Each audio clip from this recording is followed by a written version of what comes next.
बेवाओं की कहानी छोड़ो जवानों, मैं तुमसे एक बात पूछूं, क्या तुम खाने से पहले जिन माँ बाप को अलग तुमने कर दिया उनसे पूछते हो अब्बा खाया कि नहीं? जब तुम कसाई की दुकान से जाकर के अपनी मनपसंद का गोश्त लाते हो तो कभी ये ख्याल आया मेरे बाप को क्या पसंद है? बूढ़े माँ बाप जिन्होंने तुम्हें बचपन से लेकर के जवान किया, और कभी तुमने गोश्त बनाया तो बोटी जाके उनके आगे रख दी जिसे काटने के लिए दांतों की जरूरत होती है और वो उनके मुंह में नहीं है। या उनका पेट भराना चाहते हो या उन्हें तड़पाना चाहते हो। बाप की रजामंदी तो ये थी, अगर तुझे पता था मेरे बाप के दाढ़ दांत कमजोर है तो तू उसके ऐसे खाना बनवाता। कई तरीके ऐसे गोश्त के होते हैं कि जो इंसान सिर्फ मसूड़ों से भी खा सकता है। हम कभी अपने बाप का ख्याल नहीं करते, पड़ोसी का ख्याल खाक करेंगे। याद रखो जवानों, गरीब नवाज की कॉन्फ्रेंस पूरी जिंदगी करना और नस्लों को ये आप वसीयत करके मरना कि जब तक जिंदा रहना मेरे गरीब नवाज के चर्चे करते रहना। लेकिन उससे ज्यादा भी अहम और जरूरी बात यह है कि ये महफिलों में आना भी तभी कामयाब है जब हमारे घर में बैठा हुआ बूढ़ा माँ बाप हमसे राजी है। बेशक बेशक ये तो मैं पहले बता रहा हूं। जेब में मिसवाक लगाना, सर पे साफा बांध करके जुब्बा कुब्बा पहन के मस्जिद में जाके बैठ गए, एतकाफ में बैठे, एतकाफ में आके बैठ गया, देखा नहीं कि मां दर्द में घर तड़प रही है। हाँ, एतकाफ भी रब को वही प्यारे होते हैं जो माँ बाप की खिदमत के बाद किए जाते हैं। बेशक बेशक। वो जवानों रोजी के लिए मारे मारे फिरते हैं, बिजनेस में बरकत नहीं है, कारोबार में बरकत नहीं है। बरकत ना होने की वजह सिर्फ ये, कहीं ना कहीं हमने माँ बाप का दिल तोड़ा है। हाँ, अगर हम ये समझते हम अपनी तदबीर से कमाते हैं, अपनी मेहनत से कमाते, तो सोच गलत है। बरकत उसी के लिए घर में होती है जो खाने से पहले माँ बाप को खिलाया करता है। जरा सी 2 रुपये की कमाई हुई, बीवी ने कहा सुनो जी, अगर अभी से सब लुटाते रहोगे बच्चों के लिए क्या करोगे? समझ में आ गई बैल के एकदम। 2 ही बातें एकदम बैल के दिमाग में उतर गई कि सही कहा कि हर महीने 5000 भी बचेंगे तो 12 पंजे 60। गणित पढ़ा रही है जिसे खुद नहीं पता कि 60 लिखे कैसे जाते हैं। हाँ, वो पढ़ा रही है बैठ के 12 पंजे 60 का 1 साल के 60,000, 2 साल के 1,20,000, 4 साल के। अरे यार मैथ तो आता है ना। कितने? 2,40,000 उंगलियों पे गिना दिए। इसकी समझ में आ गया ओ नादान, तेरी बीवी ने तुझे इतना पढ़ा दिया कि अगर घर वालों पे लुटाओगे बच्चों के गुजारे कैसे होंगे।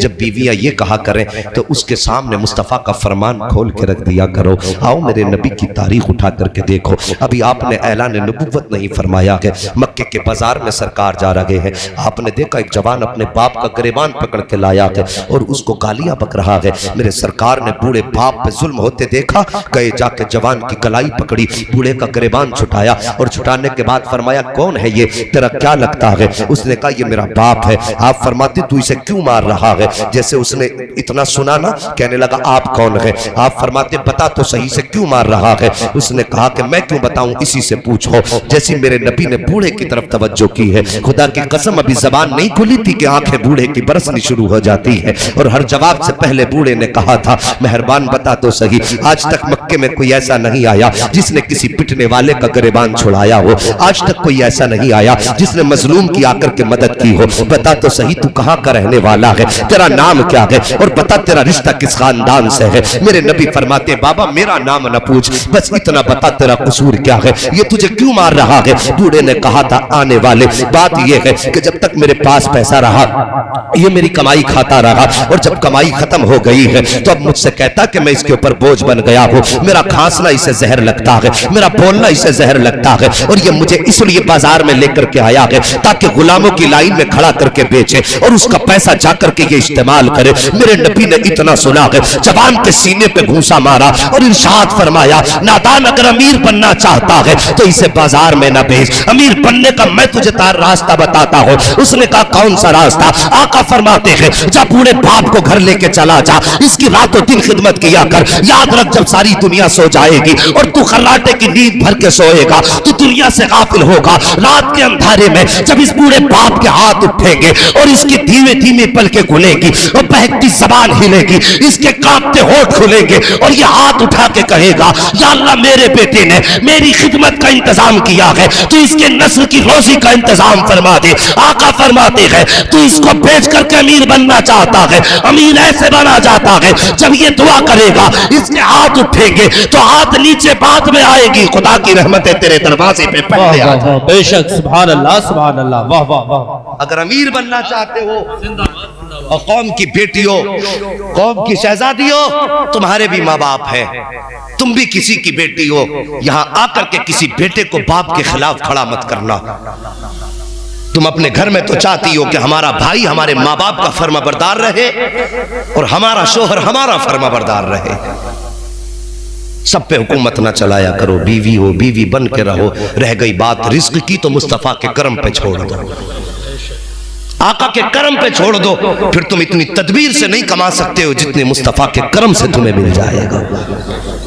यही तो झगड़ा है ना कि माँ बाप को खिलाएंगे, कुछ कह दिया करते हैं कि तुम्हें पालूं या अपने बच्चों को पालूं, तुम्हें देखूं या अपने बच्चों को देखूं।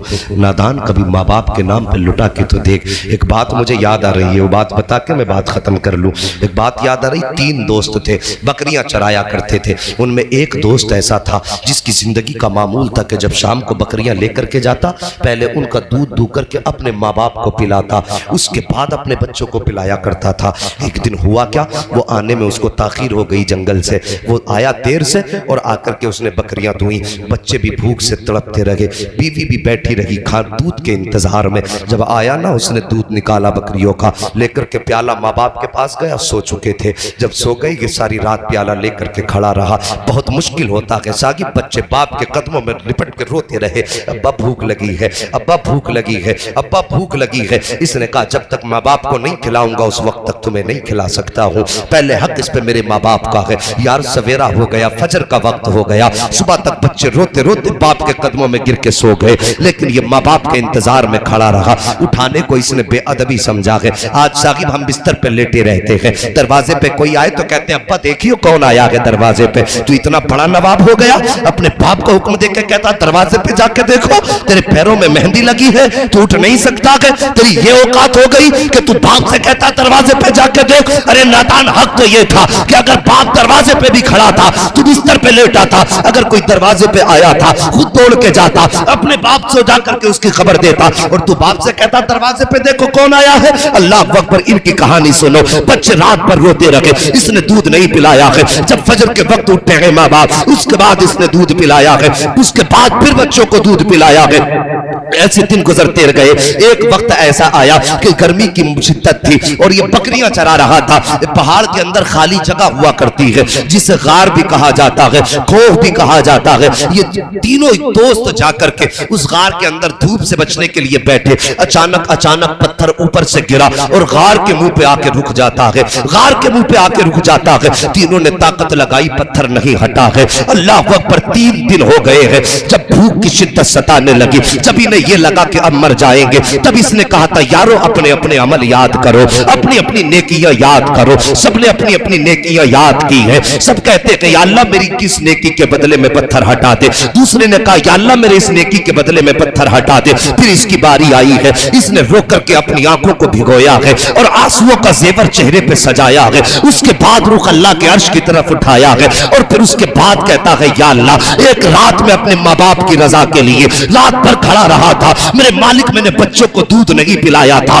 जब तक मेरे माँ बाप ने नहीं पिया था। मैंने बच्चों को रात भर बर्दाश्त किया, लेकिन बच्चों के सामने माँ बाप को मुकद्दम रखा था। या अल्लाह अगर इस अमल से राजी है तो आज मेरी मुसीबत टाल दे। इतना कहना था कि पत्थर खुद ब खुद हटना शुरू हो जाता है, पत्थर हट जाता है। वो साकिब, अगर माँ बाप के वसीले से पत्थर हट सकते हैं तो माँ बाप के वसीले से बुरे दिन भी आए हुए टाले जा सकते हैं। बेशक, सुभान अल्लाह। नारे तकबीर, नारे रिसालत, उलमाए अहले सुन्नत, मसलके आला हजरत, मसलके आला हजरत मुफ्ती हम्माद साहब क़िबला जिंदाबाद जिंदाबाद। हर इबादत कबूल है मगर माँ बाप की फर्माबरदारी के बाद। ये याद रखना, हर इबादत कबूल है मगर माँ बाप की फर्माबरदारी के बाद। अगर माँ बाप की फर्माबरदारी नहीं तो समझ लो फिर इबादत कबूल नहीं। याद रखना इस बात को। अल्लाह वालों की तर्ज जिंदगी, उन्होंने कभी माँ बाप को नहीं सताया, माँ बाप के फर्माबरदार रहे। और उनकी माएँ तहज्जुद में उठ उठ के बेटों के लिए दुआ करती थी, तो कभी बेटा ख्वाजा कुतुबुद्दीन बख्तियार काकी बन जाता था, कभी बायजीद बुस्तामी बन जाता है, कभी गरीब नवाज बन जाता है। जब माँ तहज्जुद में दूध पिलाती है वजू करके, तो खुदा की कसम फिर बेटा बाबा फरीद बन जाया करता है। ऐसे ये जो कमाल है ना, सब माँ के दूध के कमाल हुआ करते हैं। अल्लाह अकबर साहिबो, मैं माओं से भी गुजारिश करूंगा, अपने बच्चों को गाने गा करके दूध न पिलाया करो, मुस्तफ़ा की नाते सुना के दूध पिलाया करो। जिन बच्चों की परवरिश गाने सुना के की जाती है फिर वो शैतान बना करते हैं, और जिन बच्चों की परवरिश नात सुना के की जाती है फिर वो मुस्तफ़ा के सना खान बना करते हैं। सुभान अल्लाह। सना खान का मतलब ये नहीं कि वो मिंबर पे खड़ा हो नात पढ़े तभी नात खा है, हाँ माइक पढ़े जुब्बा पहने कुब्बा पहने तभी नात खा है। यार हर वो बंदा नात खा है अगर खेत में पानी चल रहा है, जबान पे मुस्तफ़ा की नात के तराने हैं, वो भी नात खा है, काम कर रहा है लेकिन जबान कह रही है सरवर कहूँ के मालिक हो, मौला कहूँ तुझे, बागे खलील का गुले ज़ेबा कहूँ तुझे, तेरे तो वस्फ़ ऐबे तनाही से है बरी, हैरान हूँ मेरे शाह मैं क्या क्या कहूँ तुझे। और जिंदगी इसी अंदाज में गुजारते चले जाओ, जब जिंदगी खुदा की कसम नात पे मुकम्मल होगी और जब कब्र में पहुंचोगे फरिश्ते इशारा करके कहेंगे बता तो सही इनके बारे में क्या कहता था। और जब लफ्ज़ इन कहेंगे सामने मुस्तफा का जलवा होगा तो फिर सोचने की जरूरत नहीं पड़ेगी, बल्कि बेसाख्ता जबान कहेगी इन्हें जाना इन्हें माना न रखा गैर से काम, लिल्लाहिल हम्द में दुनिया से मुसलमान गया। सुभान अल्लाह सुभान अल्लाह, वाह वाह वाह सुभान अल्लाह। आदतें डाल लो, किसी ने कहा था नात खानी मौत भी हमसे छुड़ा सकती है, कब्र में भी मुस्तफ़ा के गीत गाते जाएंगे। साहिबो वक्त बहुत हो चुका है, मेरा गरीब नवाज है, उनकी चौखट से आज तक कोई खाली नहीं गया है। अल्लाह अकबर, वो जिस पे नजर करम डाल देते हैं वक्त का सुल्तान बना देते हैं।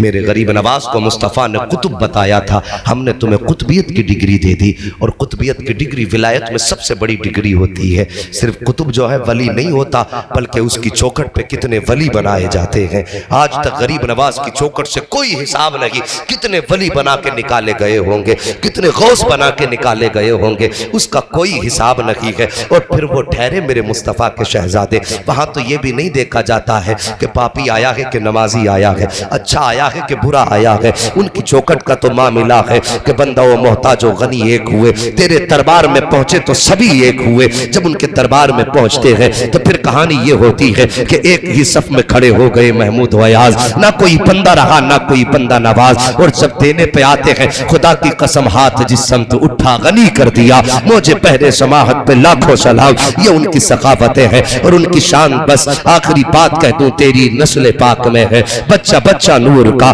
तू है ऐने नूर तेरा सब घराना नूर का। अला इन्ना औलिया अल्लाह ला खौफुन अलैहिम वला हुम यहज़नून, अल्लाह के वलियों को ना कोई खौफ है ना कोई रंज है। ये बात याद रखना, कुरान ने वार्निंग के साथ की है। क्यों नहीं है उन्हें खौफ? इसलिए कि उनकी रजा रब की रजा में है और रब की रजा फिर उनकी रजा में है। फिर बात वही आके ठहर जाती है कि खुदी को कर बुलंद इतना कि हर तकदीर से पहले खुदा बंदे से खुद पूछे बता तेरी रजा क्या है।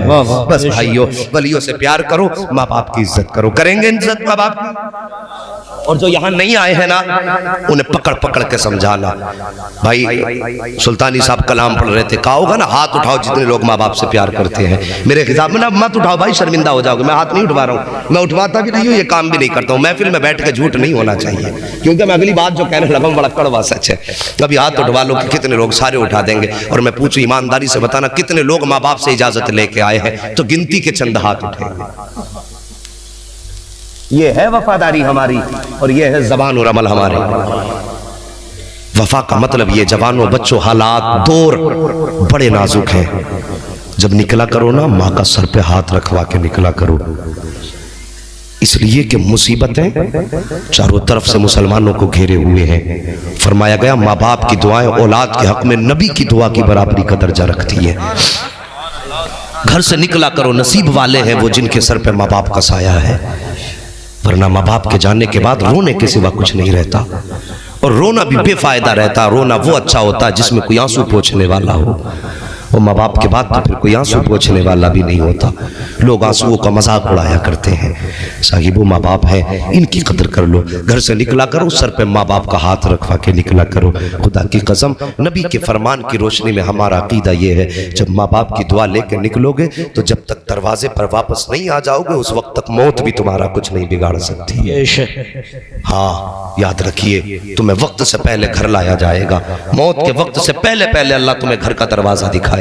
माँ बाप से दुआएं लेकर के निकलो और उनकी दुआएं हमेशा दामन में रखा करो, कभी इनसे बिगाड़ा ना करो। अमीर बनना चाहते हो, छोटा सा अमल है जो कमा के लाओ, माँ की गोद में डाल दो। माँ ये सब तेरे लिए है। यार उन्हें खाना कितना है, 1-1.5 रोटी बुढ़ापे की खुराक है। वो गोद में तेरी दौलत देखेंगी, हाथ उठा के कहेंगी या अल्लाह मेरे बेटे की रिस्क में बरकत अता फरमा। तू उसको खुश करेगा, अल्लाह तेरी 7 पुश्तों को खुश फरमा देगा। ये राज है अमीर बनने के। बस जो हुए अगलात उनको माफ फरमाए रब्बे कायनात। जिंदगी ने दिया साथ तो फिर होगी मुलाकात। चमन रहा तो फूल खिलेंगे, जिंदगी रही तो फिर मिलेंगे। मुसाफिर हैं हम भी, मुसाफिर हो तुम भी, किसी मोड़ पर फिर मुलाकात होगी। फकीरान आए सदा कर चले, सदा खुश रहो ये दुआ कर चले। सारे लोग कलमा शरीफ पढ़ लीजिए, ला इलाहा इल्लल्लाहु मुहम्मदुर रसूलुल्लाह व मा अलैना इल्लल बलाग। अस्तगफिरुल्लाह रब्बी मिन कुल्लि ज़ंबि व अतूबु इलैहि। अस्सलामु अलैकुम।